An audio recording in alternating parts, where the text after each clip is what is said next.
The Tower of London. July, 1553. A teenage girl holds a crown that feels like lead. Her knuckles are white. This isn't a tragedy, it's a takeover.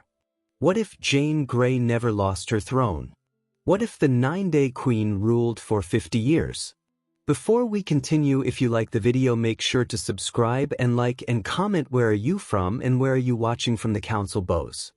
Mary Tudor is silenced in the shadows. The Dudley gamble pays off. How does one girl rewrite an empire? Imagine the smell of damp parchment and cold iron.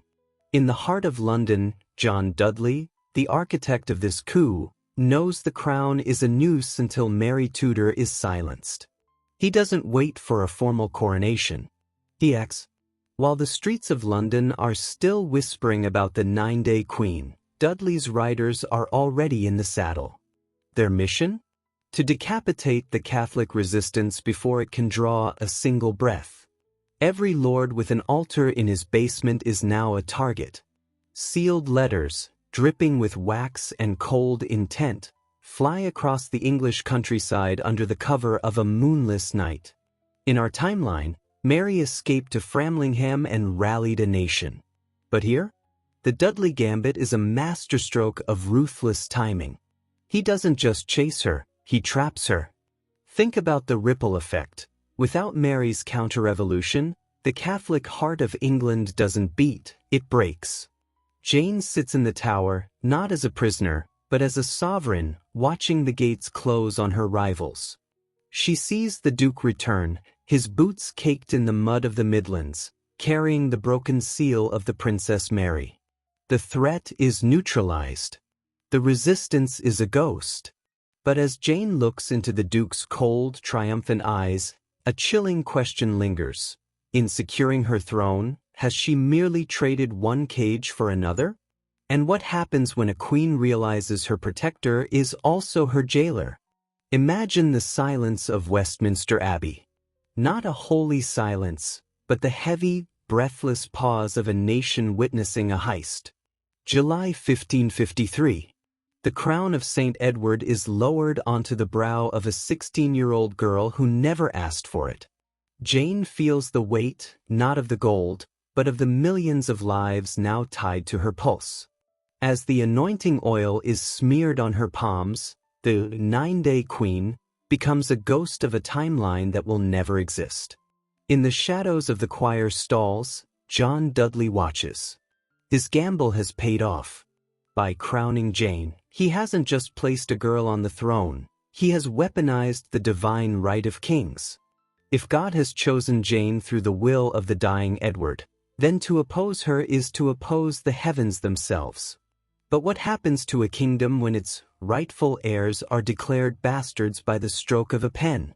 The crowds outside are cheering, but their eyes are searching for the shadows. Mary is imprisoned. Elizabeth is silent. For the first time in history, the line of succession isn't a law, it's a choice. And that choice has just set the world on fire. Jane is no longer a puppet. She is the sovereign. But as she looks out over her subjects, one question haunts the echoes of the Abbey. How do you rule a people who still remember the names of the sisters you've replaced? The air in Framlingham Castle grew cold. Not from the Suffolk wind, but from the realization of a dying dream. Mary Tudor, the rightful queen, sat in the flickering candlelight, waiting for an army that would never arrive. In our world, the people rose for her. In Jane's world, the Dudleys acted with a surgical, terrifying speed. The iron-shod boots of Northumberland's men didn't come to escort Mary to a throne, they came to seal her door. Imagine the fear. A Tudor princess, the daughter of a king, reduced to a dangerous nuisance in a single afternoon. If Jane was to live, Mary had to be erased. Not necessarily with an axe, but with a silence so profound it felt like a burial. But then there was Elizabeth. At Hatfield, the younger sister watched the smoke rising from London and understood the new math of power. She didn't reach for a sword. She reached for a pen. Her letter to Queen Jane was a masterpiece of survival, dripping with submission, swearing that she saw the divine light in Jane's Protestant reign. Was it sisterly love, or the coldest calculation in English history? As Mary was moved into the high, lonely rooms of the Tower, the Tudor bloodline began to diverge. One sister became a martyr in the shadows, while the other became a shadow herself. But ask yourself, how long can a lioness play the part of a loyal lamb before she finds her moment to strike? The sisters were managed, but the ghost of Henry VIII still haunted the halls. And Jane knew it. Jane wasn't just a queen, she was a scholar with a sword of the spirit. The incense was dying, and with it, the old world. In the damp corridors of Lambeth Palace, the old men whispered. They had expected a girl they could mold. Instead, they found a flame. Jane's vision for England wasn't merely Protestant, it was radical. She saw the church not as a political tool, but as a temple to be scrubbed raw. Statues of saints were dragged into the streets, their stone faces shattered by hammers. Vibrant tapestries of the past were unraveled. For Jane, beauty was a distraction from the word.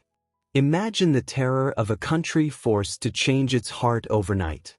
What if the Reformation hadn't been a slow transition, but a surgical strike? Jane didn't want the middle way. She wanted a new Jerusalem. She replaced gold-robed bishops with austere men of the book. In the taverns, common folk hid their rosaries beneath floorboards. To be caught with one wasn't just heresy anymore, it was treason. As the bells of London rang out a different, harsher tune, the Hapsburgs watched from across the channel with growing dread. The 9-day queen was gone. The Iron Reformer had arrived. Jane had secured the pulpit, but a throne is never safe without an heir. The question shifted from the soul of the nation to the survival of the dynasty. A crown is a brittle thing if it sits atop a single head. To survive, Jane didn't just need God, she needed an heir. In the damp, drafty corridors of Whitehall, the air shifted from the incense of reform to the scent of lavender and birth grease. This wasn't just a marriage anymore. It was a factory for legitimacy. Imagine Jane, not the scholar queen, but a 19-year-old girl, clutching the bedsheets as the weight of an entire nation's future pressed down on her belly. When the cry of a healthy boy finally broke the silence in 1555, the world changed forever. They named him Edward, a tribute to the boy king who started it all, and a death knell for Mary Tudor's ambitions. What happens to a revolution when it becomes a lineage? With a grey Dudley prince in the cradle, the 9-day queen was a memory. She was now the matriarch of a new age. But as the nursery filled, so did the halls of power with the Dudley kin. John Dudley, the Duke of Northumberland, didn't just want a queen, he wanted a puppet master's legacy. The crown was secure, but the hands reaching for it were no longer just Spanish or Catholic. They were inside the palace walls. The succession was rooted, but was the soil poisoned? Jane had secured the future of England, but in doing so, she had fed the very monster that put her on the throne. The question wasn't if the dynasty would survive, but who would truly rule it. London didn't wake to the sound of executioners' axes, but to the rhythmic, cold scratching of quills. In the candlelit chambers of the Tower, Jane, now a mother and a seasoned sovereign, signed the documents that would rewrite the map of England. The Great Purge had begun. For centuries, the Catholic aristocracy had been the iron spine of the realm. Now that spine was being snapped. One by one, the Howard and FitzAlan estates were dismantled. "It is not hatred," Jane reportedly whispered to her husband, Guilford, as she stared at a map of East Anglia. "It is the removal of rot to save the fruit." Imagine the silence in the great halls of the north. Ancient tapestries were rolled up and burned in courtyards while gold plate was melted down to fund Jane's new vision of a literate, Protestant state. This wasn't just a religious shift, it was a total redistribution of power. The old lords, who once looked down on the Tudors, now found themselves penniless.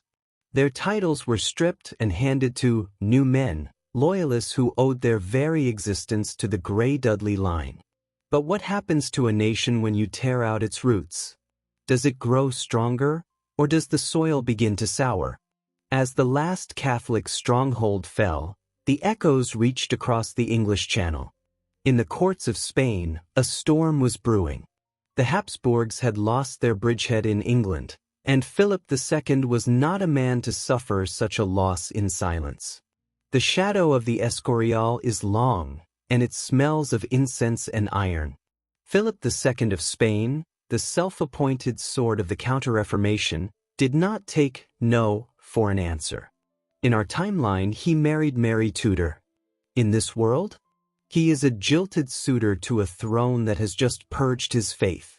The Spanish envoys stand in the drafty halls of Whitehall, their black velvet a stark contrast to the vibrant, scholarly court of Queen Jane. They offer protection. They offer a marriage to a Habsburg prince. It is a velvet glove hiding a gauntlet of steel. Jane, now 20 and hardened by the weight of the crown, doesn't blink. She remembers the screams of those who died under her predecessors. To Philip, she is a usurper. To Jane, Philip is the herald of a spiritual cage. "I am married to England," she tells the ambassador. The room goes silent. The sound of a wax seal snapping echoes like a pistol shot. This was the moment the 9-day queen became the Iron Virgin of the Reformation. By defying the Habsburgs, Jane wasn't just choosing a policy, she was choosing a collision course with the most powerful empire on earth. But how do you fight a global superpower when your own navy is still a collection of rotting wood? Jane knew the answer didn't lie in cannons. It lay in the minds of her people. But could a nation of scholars truly withstand a crusade of steel? The quill, not the sword, was Jane's truest weapon. In the cold, echoing chambers of her youth, she remembered the sting of her parents' discipline whenever her Greek translations faltered. She had been a prisoner of her own intellect. Now, as queen, she would turn that prison into a palace for every girl in England. 1562 marked the seismic shift. While the Habsburgs across the Channel poured gold into galleons, Jane poured it into grammar. The Janean edicts redirected the remaining wealth of dismantled monasteries away from greedy courtiers and into the ladies' lyceums. Imagine a village girl in a damp cottage, her hands stained with soot, holding a primer for the first time. She isn't being taught to embroider, she's being taught to think. Jane was replacing the silent rosary with the loud, dangerous rhetoric of Plato. What if the Enlightenment hadn't started with men in 18th century coffee houses, but with girls in 16th century Tudor collars? The Grey Renaissance created a new class of female clerks, diplomats, and scholars who owed their lives to the crown. But knowledge is a fire that, once lit, cannot be contained. As this first generation of Janean scholars took their places in the halls of power, a new, terrifying question began to whisper through the stone corridors. If a woman could master the stars and the law, why should she ever obey a man? The mind was free, but the printing presses were about to become a battlefield of a different kind. The sound of the 1560s wasn't the clash of swords, but the rhythmic, metallic thud of the printing press. In the cramped workshops of Fleet Street, the scent of fresh ink and damp vellum replaced the smell of gunpowder. Queen Jane understood a truth her predecessors ignored. A sword can kill a man, but a pamphlet can kill an idea. Or birth a revolution. Under her direction, England became a laboratory of mass literacy. Imagine a London blacksmith, soot-streaked and weary, standing in a crowded square not to watch an execution, but to read a royal decree himself. For the first time in history, the commoner didn't need the priest to translate the world. But Jane's benevolence was a gilded cage. Every press was licensed, every word was a thread in the state's web. She wasn't just teaching her subjects how to read, She was teaching them what to think. Was this the birth of a modern democracy, or the world's first surveillance state? As Jane's authorized English Bibles filled every home, a new class of thinkers emerged, men and women who began to question the very hand that fed them their knowledge. The ink was barely dry on her educational reforms when the first underground pamphlets appeared. If Jane gave the people the light of literacy, could she really complain when they used it to look into the dark corners of her own palace? The presses were churning faster now, and the Queen was beginning to lose control of the narrative. Imagine walking through London in 1565. The silhouette of the city has warped. The skeletal remains of the old monasteries are gone, not burned, but consumed. Under Queen Jane, stone from the ruins of Catholic shrines is recycled into something entirely new, the Jannean Academy. These aren't palaces for vanity, they are fortresses of logic.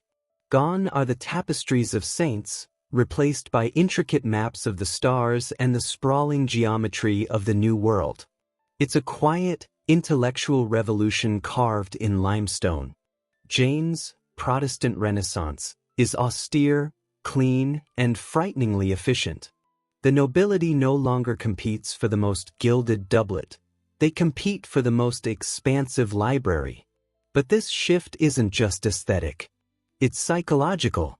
As the ornate carvings of the past are sanded down to smooth, rational lines, what happens to the English soul? When you strip away the ritual, what fills the void? For some, it's a terrifying emptiness.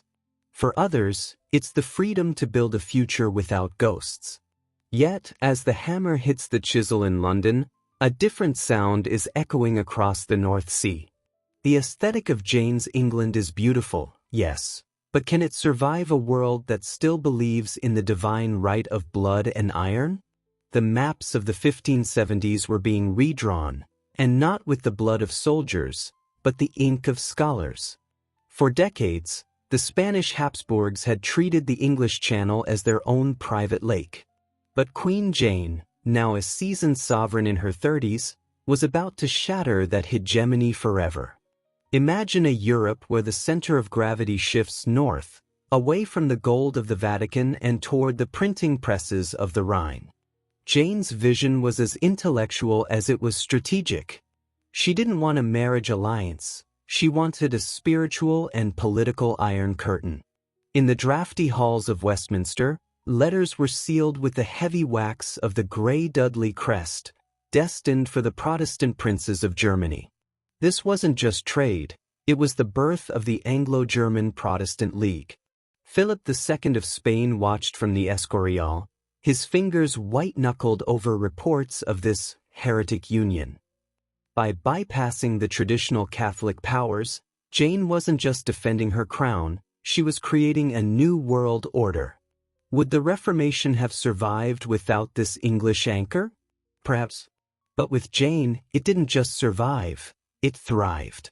The streets of London began to hum with German dialects as engineers and theologians arrived in droves, turning England into the brain of a new, defiant Europe. But as this continental powerhouse solidified, a new question began to haunt the council chambers. If they controlled the spirit of the old world, who would claim the soul of the new? Imagine a map where the ink is still wet, the lines drawn not by gold-hungry conquerors, but by scholars in ruffs. In 1572, Jane's England didn't just sail, it migrated. This wasn't the pillaging of Drake or the piracy of Hawkins. This was the Jannean mission. In the smoky taverns of Bristol, the talk isn't of El Dorado. It's of New Salisbury and Alethea. While Spain bled its coffers dry in European trenches, Jane looked to the horizon. She saw the New World as a vast, blank page for her intellectual revolution. The first ships didn't just carry muskets, they carried printing presses. The settlers weren't just men-at-arms. They were families, librarians, and radical theologians. Can you feel the spray of the Atlantic? Hear the creak of the hedgehog as it carries a dream of a Protestant utopia? But this wasn't just a peaceful pilgrimage. Every mile of shoreline claimed for Jane was a dagger to the heart of Habsburg pride. The maps were turning Protestant blue, and the Pope's line of demarcation was being erased by English ink. What happens when a colony is built on literacy instead of loot? The butterfly effect was massive, a North America defined by the book rather than the blade. But as the first timber walls rose in the New World, a darker shadow was gathering back in London. Would the colonies survive if the queen they adored finally faced her greatest internal threat? Imagine a 1588 where the horizon remains empty. No towering galleons. No scent of pitch and panic. In our timeline, the Spanish Armada was a nightmare that defined an era. In Jane's England, it was a ghost story that never found its voice. By refusing the hand of Philip II and dismantling the Catholic influence in her first decade, Jane didn't just save her neck, she severed the cord tying England to the bloody Habsburg-Valois Wars. While the rest of Europe burned in a cycle of religious vengeance, England grew quiet. Intellectual. Picture the Royal Navy. In this reality, the ships aren't floating fortresses designed to sink an invincible fleet. Instead, they are merchant vessels, low in the water, heavy with Jannean Bibles and New World wool. The peaceful century wasn't born from cowardice, but from a calculated coldness. Jane knew that every gold sovereign spent on a cannon was a sovereign stolen from a printing press. But peace has a hidden cost. Without a common enemy to unite them, did the English spirit begin to soften?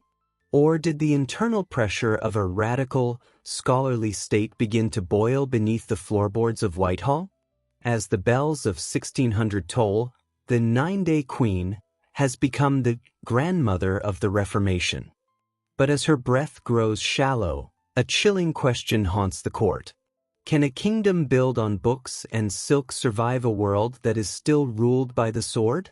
The year is 1617. In the quiet corridors of Whitehall, a silver-haired woman sits by a window, her fingers stained with the ink of 6 decades of governance. She was the girl the world expected to die in 9 days. Instead, she reigned for 64 years. Jane Grey, once a pawn of men, has become the grandmother of a new world. To the rest of Europe, the 16th century was a pyre of religious wars and burning heretics. But in Jane's England, it was a library. She watches a young page boy struggle with a Greek translation. She smiles. This was her true victory, not the crushing of rebellions, but the silencing of the sword in favor of the pen. What would have happened if she'd walked to the block instead of the throne? The ghosts of Mary and Elizabeth still haunt the tapestries, their fates rewritten by a twist of 1553. They died in comfort, yes, but in the shadows of a queen who outlasted them all. As the candle flickers, Jane seals one final letter. That the 9-day queen is now the architect of the modern mind. England is stable, Protestant, and wealthy. But as the bells of London begin to toll, a chilling question remains. Was this peace bought at the cost of England's soul? Or was Jane the only thing standing between her people and the fire? The crown is heavy, even at 80. And the dawn of a new era is coming. She sits by the window at Whitehall, the quill heavy in fingers that once clutched a prayer book in a cold prison cell. Jane is 80 now. A lifetime of quiet, iron-willed peace rests behind her eyes. In our world, she is a tragic footnote, a 9-day queen, lost to the executioner's axe. But here, she is the very foundation of the modern world. While the rest of Europe burned in the name of God, Jane's England built. She did not light pyres, she opened universities. She did not hunt heretics, she commissioned maps to the New World. Under the Grey Dudley banner, the Reformation wasn't a sword, it was a printing press. Think of the screams that never happened. The religious wars that never began. The stability she forged didn't just save her life, it saved the soul of a nation.